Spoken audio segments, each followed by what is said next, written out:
राधे राधे। कुछ लोग जो धर्म के बारे में, सनातन धर्म के बारे में नहीं जानते, आज दूर दराज के लोग, वैज्ञानिक पद्धति को मानने वाले लोग, आधुनिकता की बढ़ने वाले और लोग आज सभी सनातन धर्म की ओर राह निहार रहे हैं और बता रहे हैं कि दुनिया में केवल सनातन धर्म ही है जो संपूर्ण विश्व को, संपूर्ण देशों को केवल एक परिवार की तरह पूजता है। पूरे विश्व में शांति स्थापित कर सकता है तो भारत देश कर सकता है, वो सनातन धर्म स्थापित कर सकता है। क्यों? ऐसा क्यों है? क्योंकि वो हमारे सनातन धर्म में, हमारे धर्म में वो सारी परंपराएं हैं। संपूर्ण विश्व ये मेरा एक परिवार है, पूरी पृथ्वी मेरा परिवार है। वसुधैव कुटुंबकम की परिभाषा कहां से है? सनातन धर्म से है। छोटी सी बात आपको रखूंगा ताकि समझ में आ जाए, केवल इसलिए कि हमारे धर्म ने कहा हवन करो, यज्ञ करो, गाय को माता मानो, गंगा को माता मानो, वेदों को पढ़ो और वृक्षों की पूजा करो। जब सब चीज पुराने लोग, हमारे बुजुर्ग लोग, सनातन को मानने वाले लोग जब तक इन चीजों को किया, तब तक हमको क्या लाभ मिला?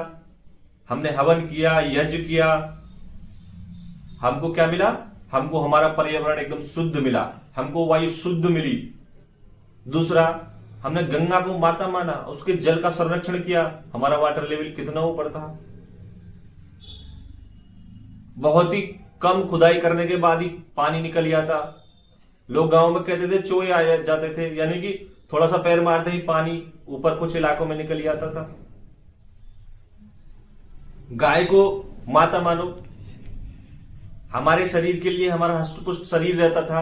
दूध, दही, मक्खन, मठा, छाछ, घी हमको शुद्ध मिलता था, हमारा शरीर स्वस्थ रहता था। उसके बाद में हमने वृक्षों की रक्षा की, वृक्षों की पूजा की, पर्यावरण का संरक्षण किया, हमको वायु भी शुद्ध मिली, वातावरण भी चारों ओर बहुत अच्छा लगा। लेकिन सनातन को बदनाम करने के लिए, इसका दुष्प्रचार करने के लिए कुछ लोग आए और बदनाम करने का प्रयास किया। कहते नहीं सच्चाई छुप नहीं सकती। सच्चाई को सामने आने में वक्त तो जरूर लगता है, लेकिन सच्चाई सामने आकर ही रहती है। जो लोग आधुनिकता की ओर बढ़े, जल का संरक्षण नहीं किया, उन्होंने आरओ लगाने शुरू कर दिए। लेकिन आज हालत देख रहे हैं आप कैसी हो रही है। पर्यावरण का संरक्षण नहीं किया, वायु कैसी मिल रही है। कई जगह पे तो भारत के ही शहरों में सांस लेना दुर्भर है। गाय की रक्षा नहीं की, ना ही तो शुद्ध हमको भोजन मिल पा रहा है, शुद्ध दूध मिल पा रहा है। गाय के गोबर से जो खेती जैविक होती थी वो भी नहीं हो पा रहा है, यानी कि साग सब्जी अनाज से लेकर दूध दही तक शुद्ध कुछ नहीं मिल पा रहा है। हमने वृक्षों की रक्षा नहीं की तो आज हो क्या रहा है?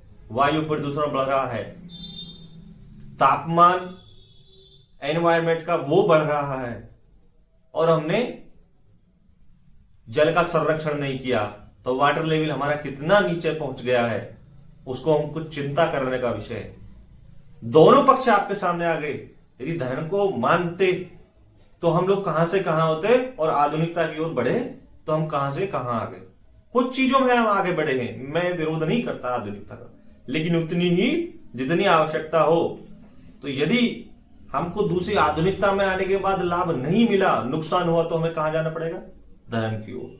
हमको धर्म की ओर लौटना ही पड़ेगा। अब वो क्यों लौटना पड़ेगा वो मैंने आपको शुरू में बता दिया। क्योंकि ये सनातन धर्म ही है जो सबका कल्याण चाहता है, सबको साथ लेके चलना चाहता है। सब साथ चले, आगे बढ़े, ऐसी मेरी सबकी आप लोगों के साथ, सबके साथ शुभकामनाएं हैं। और भगवान हमको सद्बुद्धि दे, और इसी तरह देश सेवा में, समाज सेवा में हम और आप सब लोग परिवार के ही तो हैं, सब लोग लगे इस देश को परम वैभव ले जाने की ओर, भारत माता को परम वैभव पर बिठाने की ओर, और सबका कल्याण करने की ओर हम लोग अग्रसर हों। ऐसी सद्बुद्धि हम भगवान हमको दे, ऐसी ही प्रार्थना मैं भगवान से करता हूं। भारत माता की जय।